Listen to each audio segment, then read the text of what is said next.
How to add text in Clipchamp. So first, go to Clipchamp and then just open up your editor.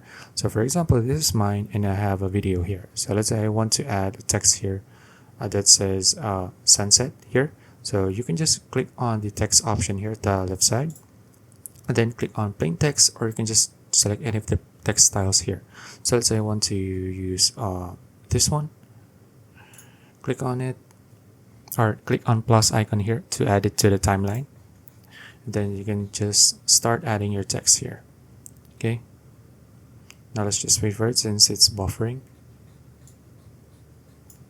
Just drag your text here to make sure the text is above this video here on the timeline to show the text above your video. Okay, now what you can do here is just type in your text. So I'll just type in sunset here, and then you can just adjust the size and select, drag it where you want it to see, as you can see here, and there you go. Now you can just add another text if you want, and that's it. If you found this to be useful, please like and subscribe for more videos like this. See you in the next one.